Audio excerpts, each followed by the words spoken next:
We were 18 when we made the pact, sitting on the hood of his beat-up car behind the college dorms, sharing cheap fries and bigger dreams. It was supposed to be a joke, something to laugh about when life got serious. If we weren't married by 30, we'd marry each other. No excuses. No what-ifs. I remember the way he looked at me when he said it, like he meant every word, even if he pretended not to. I laughed, pinky swore, and thought we had all the time in the world. Life didn't wait. After graduation, I chose the safe path. A steady job.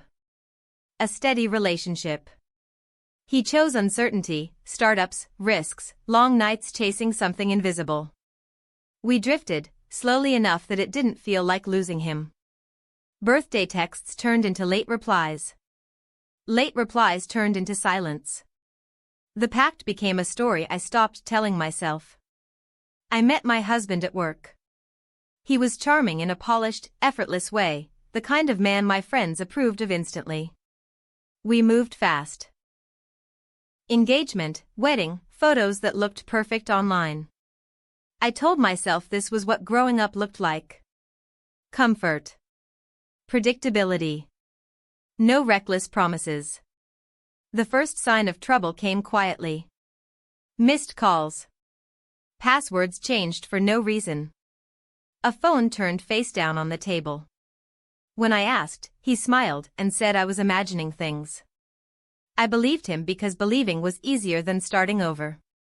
Even when I found messages that didn't make sense, I let him explain them away. Business. Stress.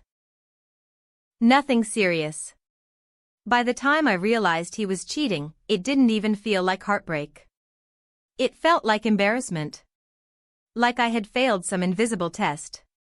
I stayed anyway. I told myself loyalty mattered more than happiness. Somewhere between pretending everything was fine and convincing myself I loved him, I forgot the pact completely.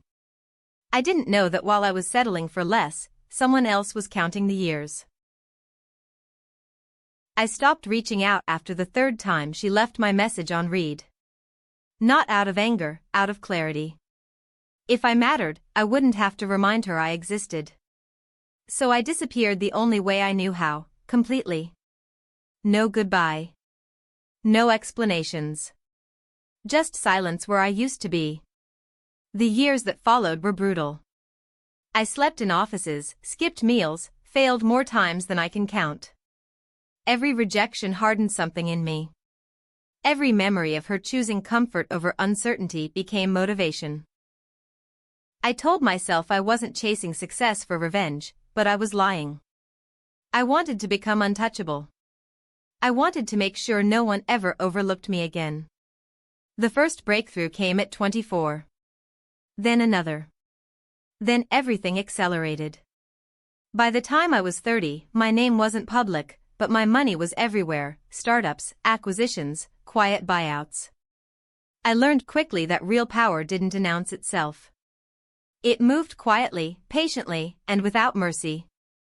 I checked her life once. Just once. She was married. Smiling in photos. Standing beside a man who looked like he had never doubted a single decision he'd made. I closed the tab and went back to work. I didn't feel jealousy. I felt something colder.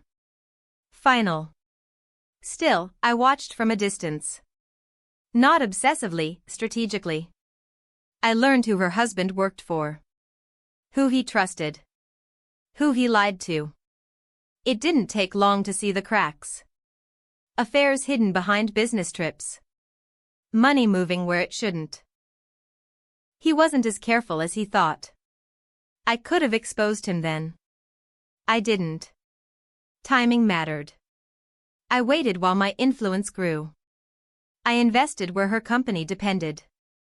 I funded firms her husband owed favors to. By the time she turned 30, I already controlled the ground beneath her feet. The pact never left my mind. I didn't romanticize it anymore. I treated it like a promise that had been broken, and broken promises create consequences. She forgot me. I made sure I would never forget her. Her world didn't fall apart all at once. It cracked slowly, then collapsed in layers. First, the rumors. Then the emails. Then the legal letters that arrived without warning. Her husband's company froze accounts overnight. Partners pulled out. Investors vanished. The man who always had answers suddenly had excuses instead. The cheating came out next. Not quietly. Not privately. Screenshots. Transfers. Hotel receipts. Affairs layered on top of fraud. Lies stacked on lies. She found out the same way everyone else did, through exposure, not confession. The marriage didn't even get a dramatic ending. It just rotted in public. That's when I entered her life again. Not as a ghost from the past. As a solution. Lawyers. Financial advisors. Emergency funding. A new job offer that shouldn't have existed. Doors opened that should have stayed closed. Every problem she had, a hand appeared with a fix. She didn't know my name at first. Just the company. The foundation. The investors. When we finally met, recognition hit her in pieces. The voice. The eyes. The pause in my smile. Time had changed my face, but not my presence. Her shock said everything words didn't. I didn't explain. I didn't need to. The truth surfaced on its own. Contracts connected. Names overlapped. Ownership trails led back to me. Every lifeline traced to the same source. She confronted me with shaking hands, asking how long. The answer was simple, long enough. I didn't deny anything. I didn't justify it. I told her I hadn't destroyed her life, I had only removed the illusions holding it up. Her husband's infidelity wasn't my creation. Her dependence wasn't my invention.